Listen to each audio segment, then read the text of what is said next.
¿Cómo andamos? Todo bien. No hay en ningún lado, eso es verdad. ¿Recuperaste el aliento? No, me falta un poquito. ¿Quieres traer un vasito de agua? No, si este es de gordo. Encima salís con toda la onda y te subís a la bicicleta y decís, la voy a romper. ¿Qué miedo? Le haces 150 metros y te empiezas... Sí, romper los pedales. Es que no sentís el cansancio cuando arrancás. Claro. Pero el gordo, viste que no tiene... ¿Sabes lo que pasa? Y acá que todo es muy parejo, viste que no podés largar la bici que vaya sola. Y es como que tenés que insistir todo el tiempo. Que ni te contando no se puerto. La bici para pedalear, que adoro las bicicleteras que me armaban misiones. Claro, parían los cerros, viste, qué sé yo, pero después te largás, viste, es complicado. Y retomás el aire. Yo no pude decir. Ahí en Brasil, en una de las playas, era como que tenías que pasar una colinita. Es lo que me costó esta colina. Tuvieron que traerme el auto cerca por el gordo pulmotor. No, nada más. Martín, ¿de qué vamos a hablar hoy? Bueno, la semana pasada se publicó publicó el INDEC la pobreza a nivel nacional, y alrededor de la pobreza estamos viendo hechos de inseguridad que son cada día más frecuentes, y todo va atado: pobreza, inseguridad, violencia, crecimiento económico, y una teoría de desarrollo económico que tuvo lugar allá por el año 46, cuando Perón asume el poder, que se llama industrialización por sustitución de importaciones, que va a volver a ser tema de discusión en la campaña electoral, porque si hay algo que los peronistas no aprendieron es que Perón era una persona muy, pero muy pragmática. El tipo sabía que cuando cometía el error no podía volver a insistir sobre lo mismo, pero los peronistas de izquierda sobre todo insisten con que el país se va a desarrollar sustituyendo importaciones, es decir, produciendo en este país lo que se importa en este momento, cosa que en Argentina es una práctica imposible, digamos, siempre termina en una crisis. No sé si quieren ir a una pausa o que ya arranco. No, metele. Lo que voy es... ¿qué significa pragmático? Pero para que... A ver, que sienten... ¿Cómo era Perón? Porque no te digo que me lo hagas largo ni nada, tampoco sos un historiador. No, leí... Bueno, los economistas tenemos mucha historia económica, y yo aprendí del profe Juan Carlos de Pablo que para entender economía, además de mirar hacia adelante, uno tiene que aprender de historia, porque en economía, si uno no aprende la historia, o sea, los hechos pasados, tiende a repetirlos. Una persona que no aprende sus errores vuelve a cometer todo el tiempo el mismo error. Totalmente. De las consecuencias de sus errores. De hecho, es el único animal que tropieza dos veces con la misma piedra. Exacto. Ahí la frase. Un país que no tiene memoria y que no tiene una buena base de historia económica, social, política, tiende a repetir todo el tiempo. En este caso, recetas económicas que hasta el propio Perón, en el caso de la industrialización por sustitución de importaciones, se convenció que estaba equivocado. ¿Qué es la industrialización por sustitución de importaciones de la forma pensada por Perón? ¿Por qué te digo que Perón era pragmático? Porque Perón era militar. Él no era ni abogado, ni escribano, él era una persona de la milicia. Era que entró a la milicia porque era la única forma de poder vivir. Recordemos, para el peronista que no conoce la historia de Perón, Perón era hijo de un padre que lo había abandonado de muy chico, fue criado por sus abuelos y sus tíos, y una madre, no lo tomen a mal, pero es la verdad, una madre que era prostituta. Entonces él se crió con eso y tuvo un montón de prejuicios, y de hecho él es un tipo que, más allá de que tuvo 3 mujeres, no está caracterizado por tratar bien a las mujeres. Y eso tiene que ver un psicólogo, un psiquiatra lo va a explicar mucho mejor que yo. Tiene que ver con lo que le fue generando el inconsciente a medida que él iba creciendo, al ver una madre que era floja de calzones y un padre que lo había abandonado para irse a cuidar ovejas al sur, digamos. Fue un hijo abandonado. Pero era una persona muy inteligente, era un tipo que sabía que si algo no daba resultado, él tenía que ir para el lugar que la ola venía, digamos. Él tenía que ir y no volver a cometer el mismo error. Eso es ser pragmático. Pragmático es, aprendo algo, lo ejecuto. Aprendo algo, paso de la teoría a la práctica.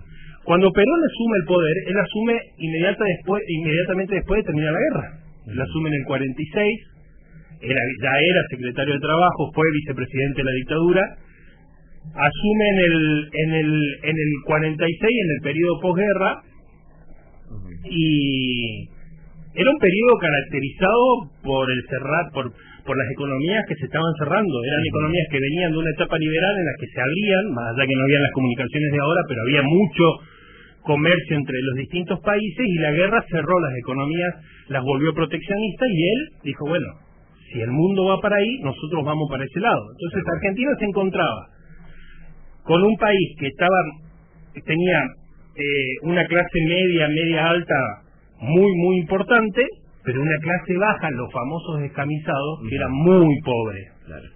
Y él venía de una familia pobre. Una familia muy pobre, estoy diciendo, era un hijo abandonado, digamos. Entonces él dijo, las políticas públicas tienen que estar para darles derecho a los más desfavorecidos.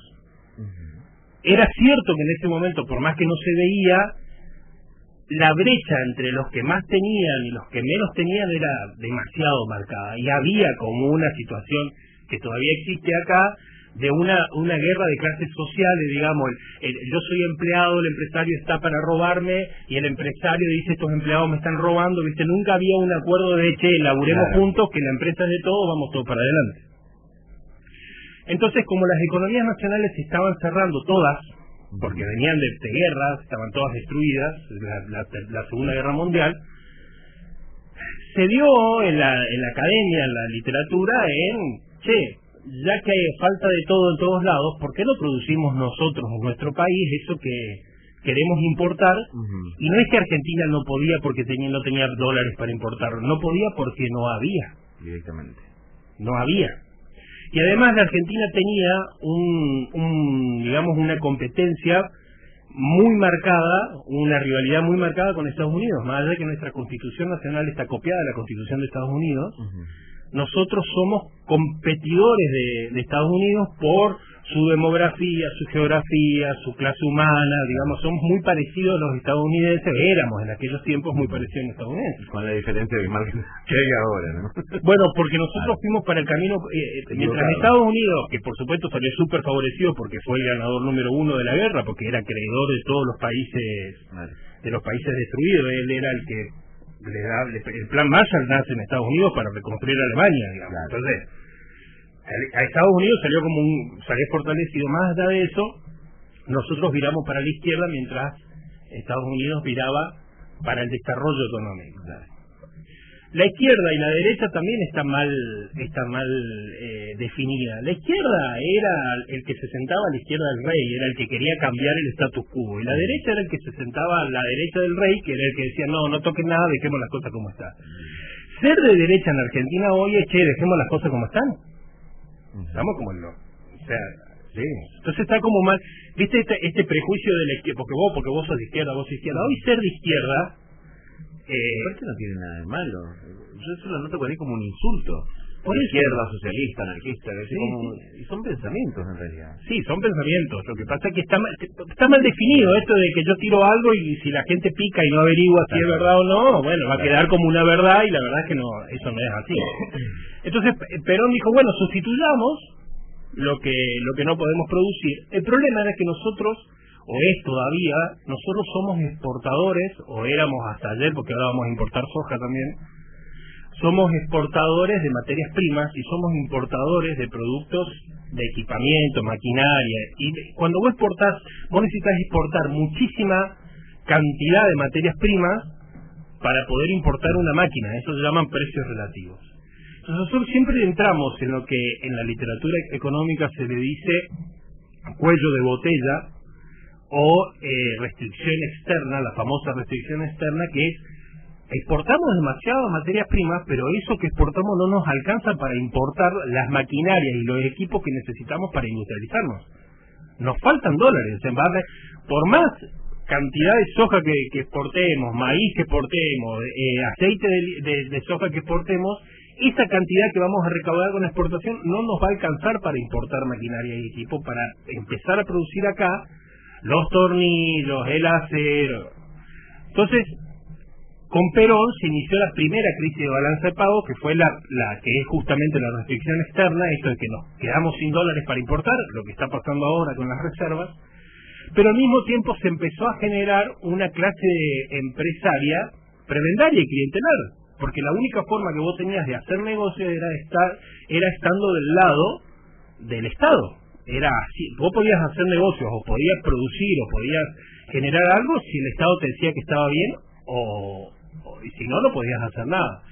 Entonces generamos una clase empresaria demasiado grande, pero en una o dos personas, digamos, los argentinos, los multimillonarios argentinos, empresarios argentinos, que se sientan, como explicaba Agustín Echeván en el reportaje la semana pasada, que se sientan a decidir quién gana y quién pierde, son 4 o 5, y eso es responsabilidad de las políticas que se dieron en la industrialización por sustitución de importaciones. Ahora, ¿está mal que nosotros produzcamos acá y no importemos? No, no está mal. El tema es cómo lo haces. No hay manera, bueno, hoy es distinto, pero no hay manera de que, insistiendo, por eso Perón era pragmático, y cuando volvió del exilio no intentó hacer lo que hizo en su primer gobierno. Ya en su segundo gobierno, del 49 al 55, él había dado un viraje de 180 grados en su política económica y social.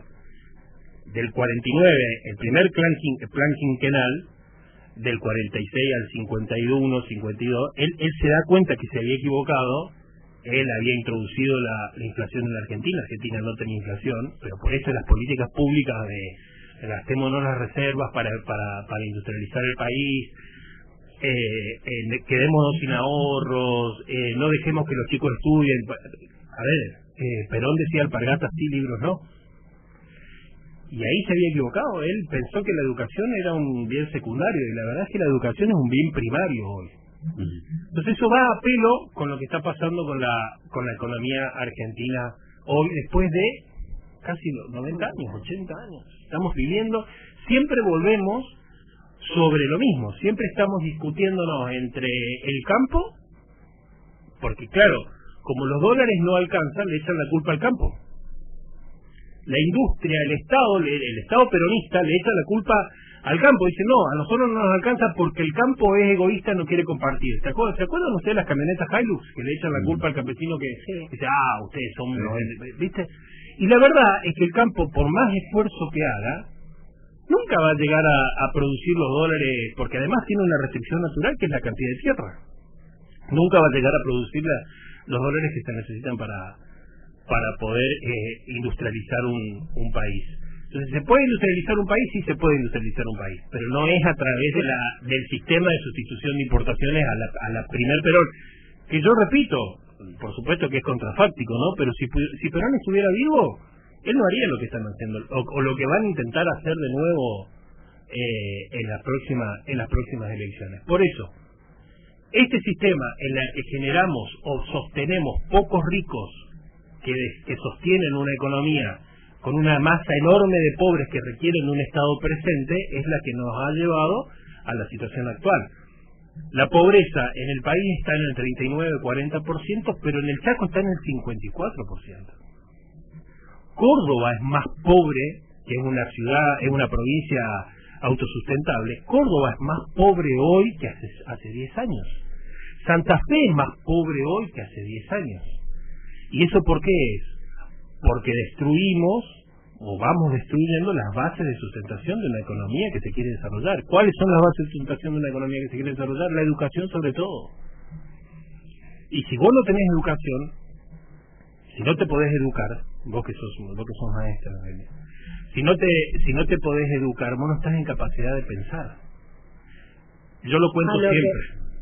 Sí. A lo que le sumamos que esas personas con capacidad, con ganas, con empuje y demás, se van. Se toman. Porque se genera exactamente. Cuando vos no te educas, yo lo cuento siempre. A mí me enseñaron en un seminario en la Universidad de San Andrés, un profe que ya no está, nos dijo, miren muchachos, estudiar para lo único que te va a servir al final del camino es para aprender a pensar.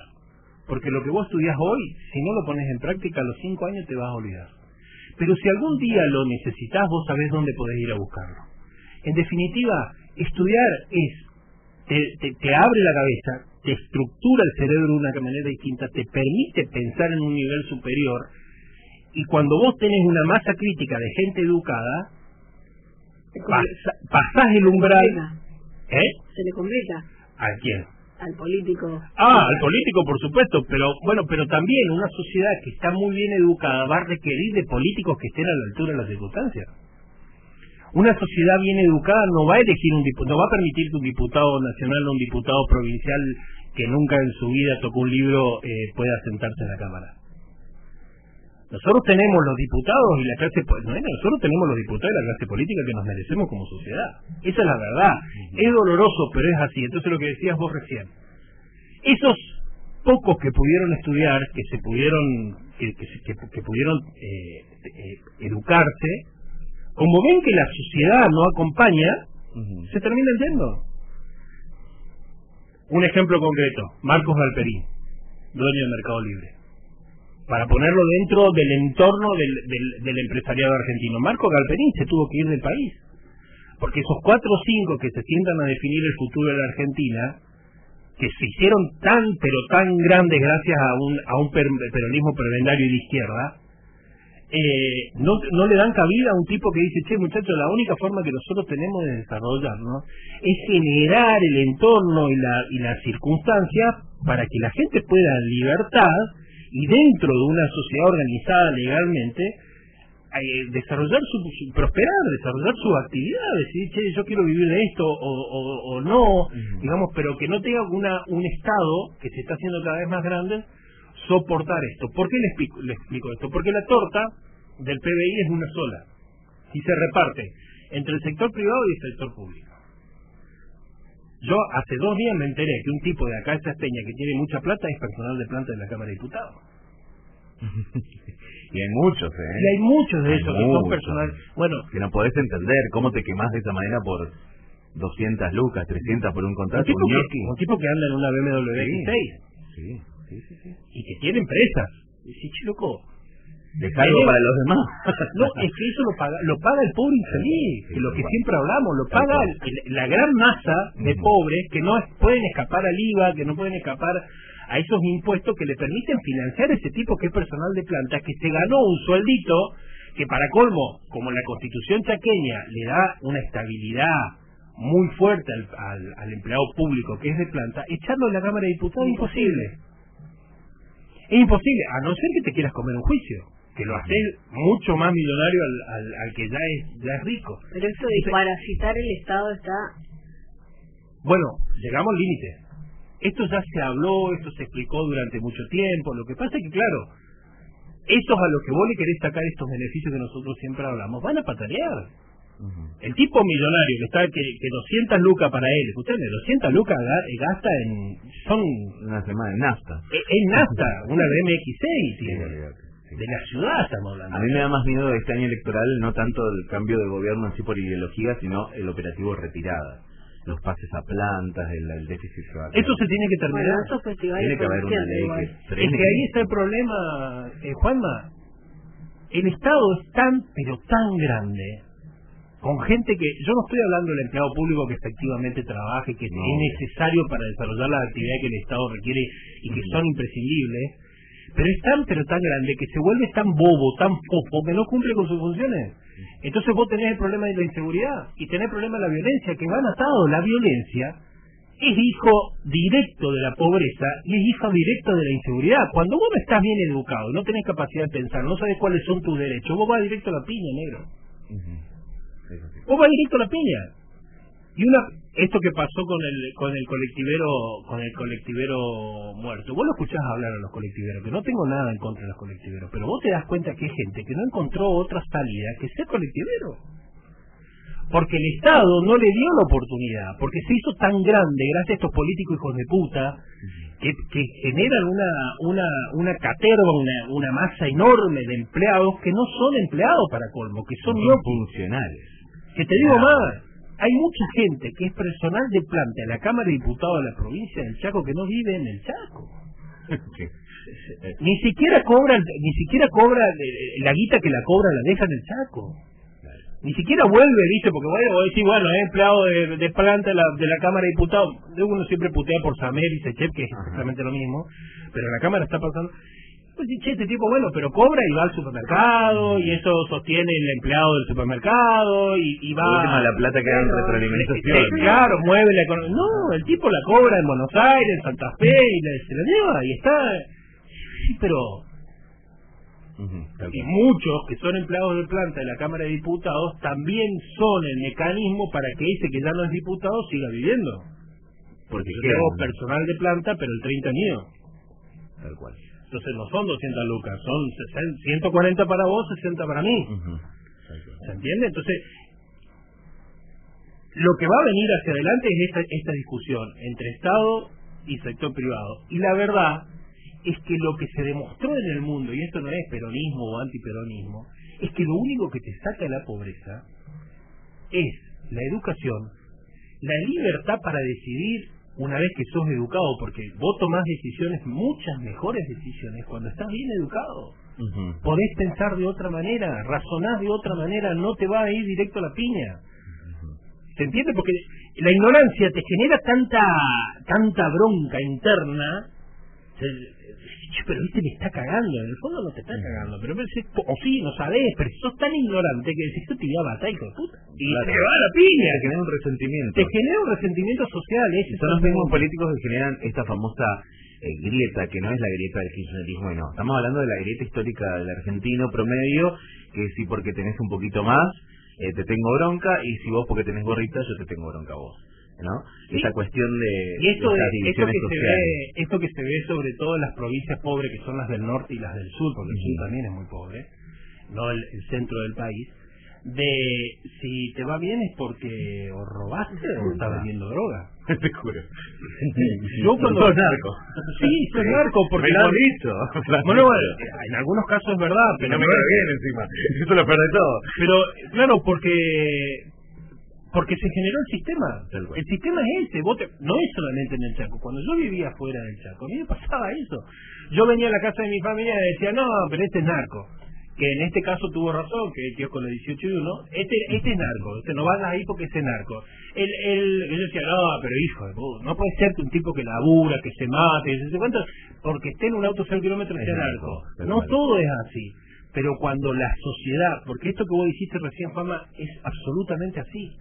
La grieta no es el kirchnerismo o el antikirchnerismo, no es el peronismo o los liberales. La grieta la generaron estos propios políticos que están ahí sin saber para qué. Entonces, ¿cómo se sale de esta pobreza? Con crecimiento económico. ¿Y cómo se crece en este país? Produciendo. ¿Y quién produce? ¿A vos te parece que produce?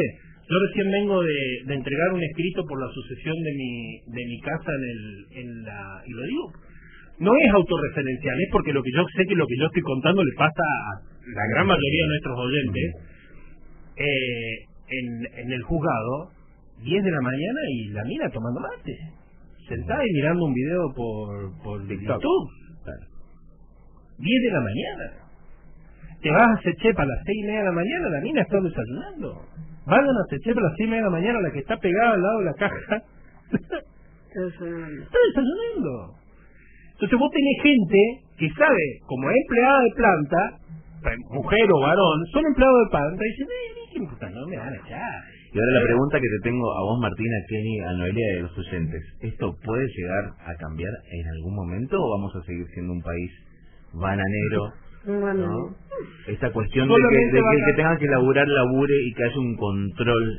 Por lo menos en un área, te pido que en un área. Pero aparte, chicos, también decís, nosotros nos la pasamos laborando el día entero, y ahí...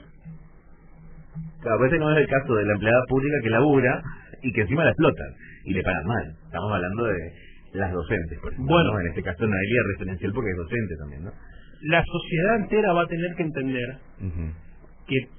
O sea, ya no es trabajar, si querés plata, trabajás. No, porque es tanta el sector, el PBI se divide entre el sector público, o sea, lo que produce un país en un año se divide entre el sector público y el sector privado. Si el sector público, que no produce nada, te consume una parte muy grande de lo que vos producís, te produce una parte muy grande de lo que vos produces, de lo que se produce, vos te quedás sin sangre para poder seguir financiando la producción. Es un Estado que crece con gente que no hace nada. Repito, no estamos hablando del empleado público que trabaja, que para colmo es un resentido también, porque ese que trabaja dice, hija de puta, venís, marcás tarjeta y te vas a tu casa y yo me quedo laburando hasta las 9 de la noche. Entonces la Argentina que viene cambia si la sociedad laburadora, la sociedad que dice, che, yo quiero que mis hijos se eduquen y qué sé yo, soporta los camiones de piedra que se van a venir, porque esos que van a perder los privilegios, créanme que son muchos y van a patalear. Vos tenés una vicepresidente de la República que cada gana 9 millones de pesos. Tal cual. Una vicepresidente de la República que gana 9.134.000 pesos y que dentro de 2 meses va a ganar 12 millones de mangos. Y que se victimiza. Como un todo. Y vos tenés jubilados que ganan 70.000 pesos con el bono, 59.000, 70.000 pesos. Claro. Y les da la cara para hablar del otro. De pobre. Bueno, porque esto que yo siempre digo, a nosotros nos encanta olfatear el culo ajeno y decirle al otro cómo se tiene que limpiar el culo, y el propio está todo cagado. Esto de estar metiéndonos en la vida del otro todo el tiempo diciéndole al otro cómo tiene que vivir, cuando nuestra propia vida es un desastre. Entonces generás frustración, generás resentimiento, generás bronca. ¿Qué va a pasar con Argentina hacia adelante? Si gana, que seguro va a ganar Juntos por el Cambio, si gana Juntos por el Cambio, va a poder gobernar en la medida en que tenga mayoría en las dos cámaras. Si no va a poderlo. ¿Qué es lo que le pasó a Macri? Macri ya sabía esto que nosotros estábamos hablando, pero como él asumió sin un plan, él no pensó que iba a ganar, dijo, che, yo tengo el 20% de la Cámara de Diputados y no tengo senadores. Yo tomo las decisiones que tengo que tomar, dejo de emitir dinero, porque hay una cosa que quiero aclararle al oyente. No esperen que con el nuevo gobierno, el 12 de diciembre, la cosa mejore. El 12 de diciembre y hasta mediados del año 2024 la cosa explota peor. Sí, es verdad. Porque vos tenés que sacarte de encima los precios que están congelados. Ahí el Fondo Monetario Internacional comunicó la semana pasada, hizo una comunicación de la negociación de lo que habían acordado con Sergio Massa. Sergio Massa empezó a patalear. Fíjate vos los privilegiados cómo patalean. Empezó a patalear porque dice, che, no hacía falta que el Fondo Monetario Internacional salga a decir lo que nosotros arreglamos. Pero ¿sabés por qué el Fondo Monetario Internacional sale a decir? Se quiere lavar la mano porque esto empeora. No es que no se quiere, no es que se quiere lavar la mano, no quiere seguir siendo el chivo expiatorio por los errores propios de los argentinos. Muchacho, el Fondo Monetario Internacional es una institución que te presta el 4% anual, y si la Argentina tuviera que salir a pedir prestado, que no consigue, pero si consiguiera, tendría que pagar 20-25% anual. Entonces maltratar a un acreedor que prácticamente te está regalando, que por supuesto el Fondo Monetario Internacional te dice, che, yo te presto pero me quiero asegurar que voy a cobrar.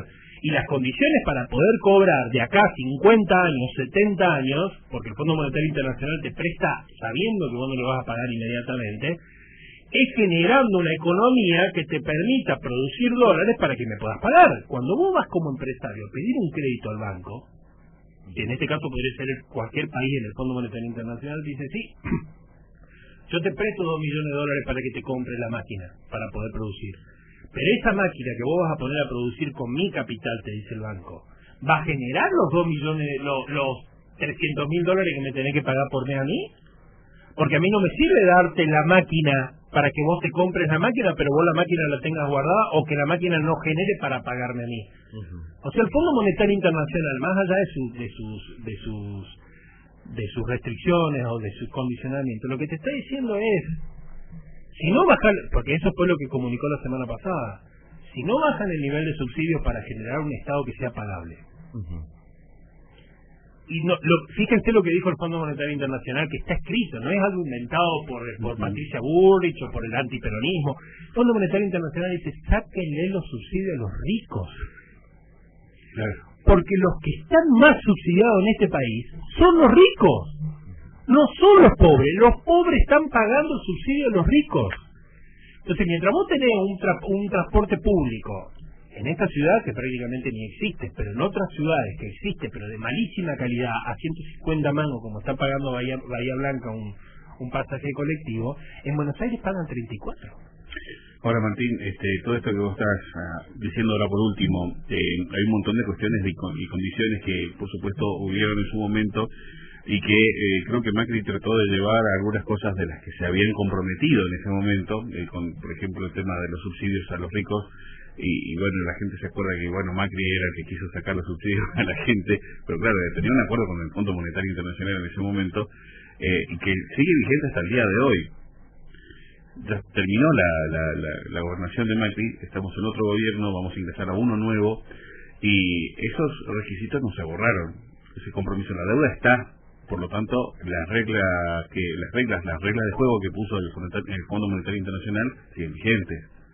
¿Qué va a pasar? ¿Qué acción legal puede tomar el Fondo Monetario Internacional con Argentina por incumplimiento de estas cuestiones? El Fondo Monetario Internacional sabe que no va a cobrar de golpe y sabe que puede cobrar en algún momento, porque el Fondo Monetario Internacional no es un banco privado. El Fondo Monetario Internacional... para que no me afeite. No, pero tenemos chiquito la pelita. El Fondo Monetario, espera que me pongo bien la gorra. El Fondo, porque soy un gorreo. El Fondo Monetario Internacional, para contestar bien tu pregunta, sí.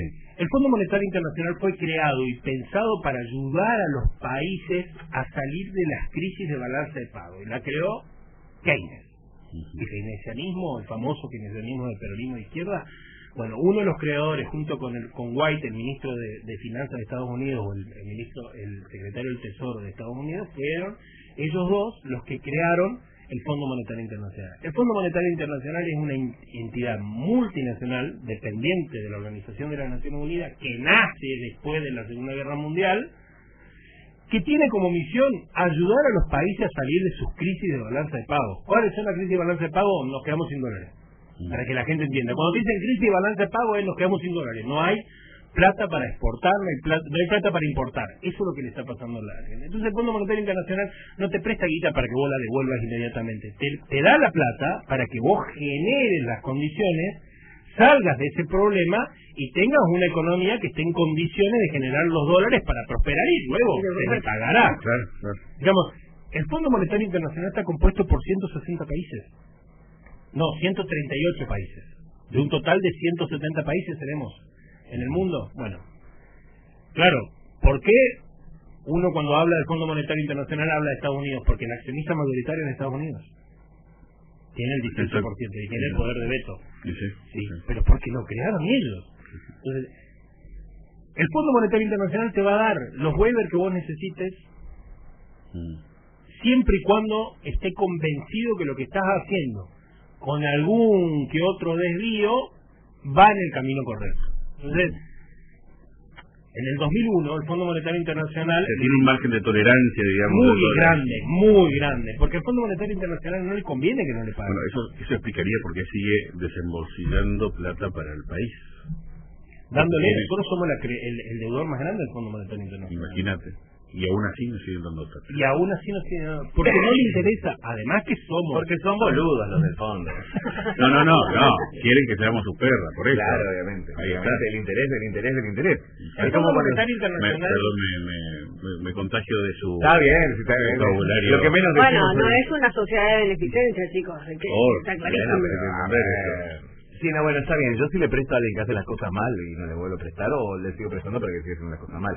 Ahora, conviene. Pero hay ejemplos a nivel mundial, Martín. La última, estamos re fuera de tiempo, tenemos una nota. Dale. Pero pregunto, ¿de algún país que realmente cumpla con las cuestiones del fondo? Sí, Grecia. Porque Grecia salió de la crisis de la quiebra de la crisis 2008-2009. Portugal es otro ejemplo. Ajá. Le han tirado guita a dos manos a Portugal, y de Portugal es superavitario y es un país que genera superávit, y es un país desarrollado. Porque Grecia lo mismo. Grecia cuando cayó en default después de la crisis 2008 de la subprime del 2008-2009, fue el Fondo Monetario Internacional, el Banco Mundial y el Banco Central Europeo le inyectaron dinero, pero le dijeron: nosotros te damos la guita que vos necesites, Pero basta Estado, o sea, pónganlo a laburar, pónganse a laburar. Eso quiere decir que no está mal pedir los préstamos, lo que está mal es no tomar el camino que te va a llevar a la redención, eso es lo que está mal. Exactamente, cuando vos pedís prestado para salir del problema, usalo para salir del problema, no pidas prestado y después te vayas al casino. Y seguís cavando porque seguís